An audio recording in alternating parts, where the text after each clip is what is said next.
Tracking down winners from the last weekend with ISMA and MSS. They were out at Berlin Raceway, and one of the winners from actually now almost 9 days ago, Kyle Edwards, won the Friday night portion at Berlin. It was his third win at Berlin, fifth career win with ISMA and MSS. It was a lap 11 restart, allowed him to get the lead, and also had a strong run on Saturday as well, coming home in fourth after having to pit. Kyle Edwards just got back off a flight. He's southwest of Cleveland by about 20 miles. Kyle, how we doing today? I'm good. How are you, Doug? Good. Have a nice flight, I hoped. Yeah, everything went well. Good. Glad to hear, because nowadays you just don't know, do you? Yeah, that's for sure. You do. Yeah, you don't. So let's talk about the weekend. Sounds like Friday night was a real good run. 40-lapper in this deal right here. Started in row number 2, took over the lead on a lap 11 restart. How was the car early? How were you feeling as the early laps went on? It was good. The car fired off well. We had good speed, and then the car got really tight and kind of shoved the nose. But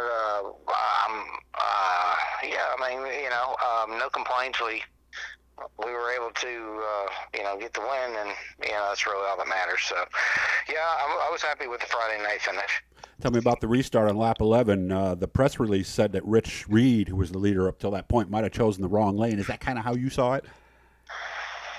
Well, I don't know. I talked to Rich after the race. I knew he was tight because I was behind him there in the first couple laps. I knew, I knew he was shoving the nose. I don't think he knew. I think he was thinking he'd be able to get a better run with being on the outside, but it didn't work out for him. And sometimes you never know. So, but yeah, we had a good car.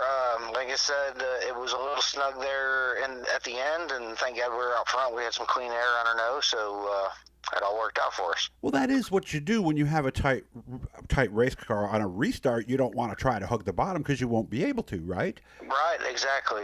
So I mean, yeah. So I would say that, the 55 probably, he just did what he thought was best, and if I was in that situation, I probably done the same thing. And you told me you were pretty tight too, and you said too tight too early, I think is the way you said it.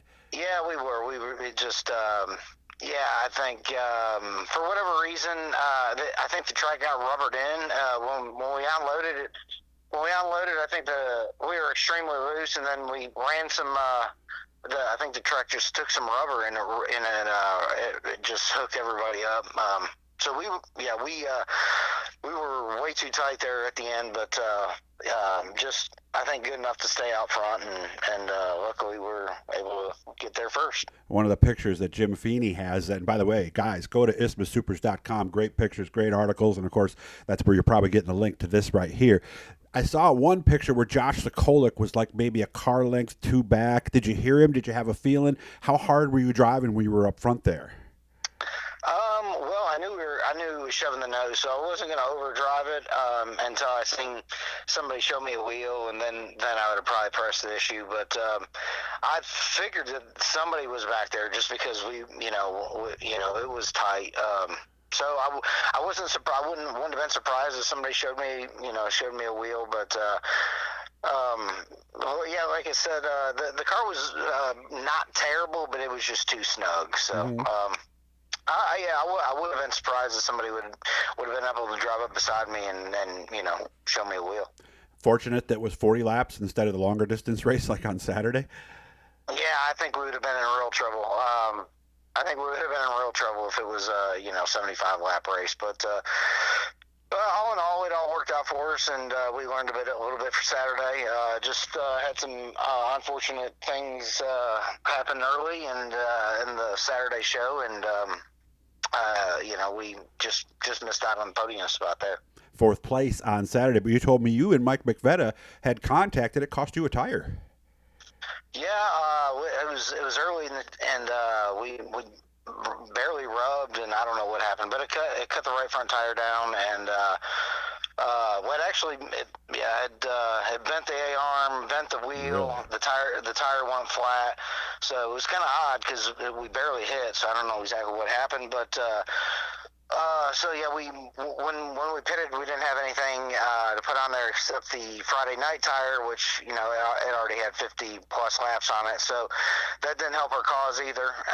But it drove not terrible, and we were able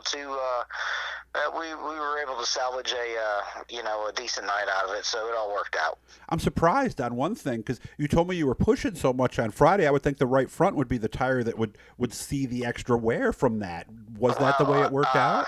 I think it did. It's it was pretty wore out there at the end of the 75 lapper, but it did fire off all right. It was just we had the same issue later on Friday night or on Saturday with it pushing the front. Pushing the front end, and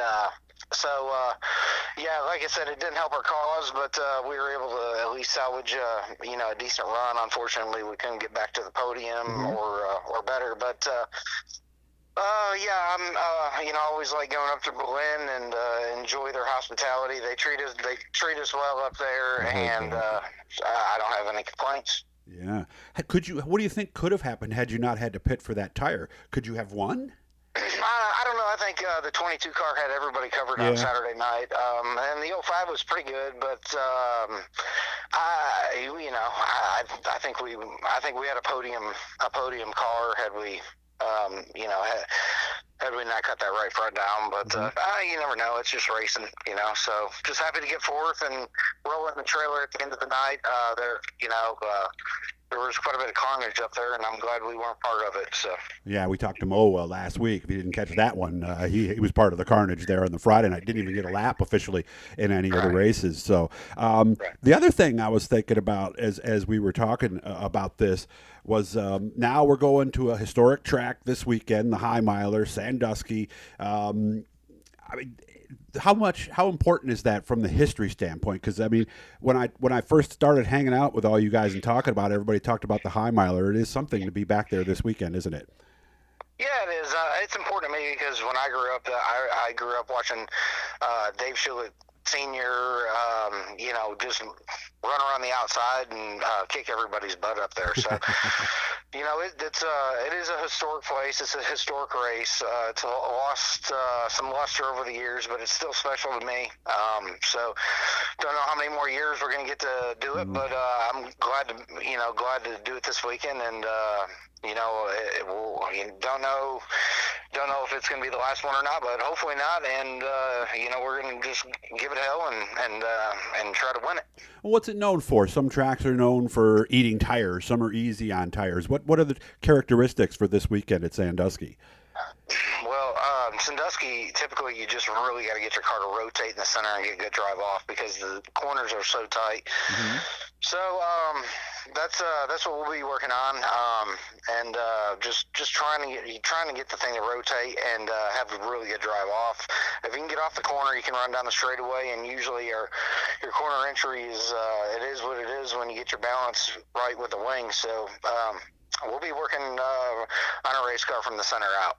Friday and Saturday coming up this weekend, of course, in Sandusky. I wanted to go back to one thing. We only got about a minute and a half left, Kyle. What is the rule when you have a flat tire like that? Because you are limited as to tires you have. I mean, it's not like some sports where you can just go grab a new one. Is it? Yeah, no, I think, I don't know what the real rule is. I think you just can't put a new tire on.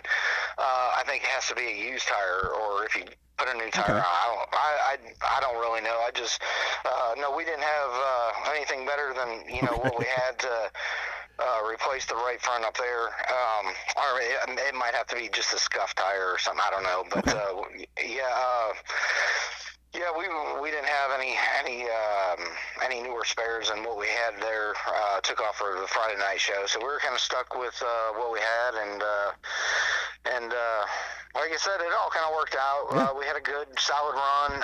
Just not what we wanted, but that's racing, and we'll try to get them this weekend. Again, we'll have more coming up from this weekend. Next week, we'll talk with some of the top competitors and any of their interesting stories that we follow. But, of course, ISMASupers.com. This is the place to go to find out everything. Great pictures, by the way. When you see Jim Feeney at the racetrack, make sure to thank him for everything that he does. Kyle, I appreciate your time. I know you're busy. Thank you very much, and hopefully I'll talk to you again real soon.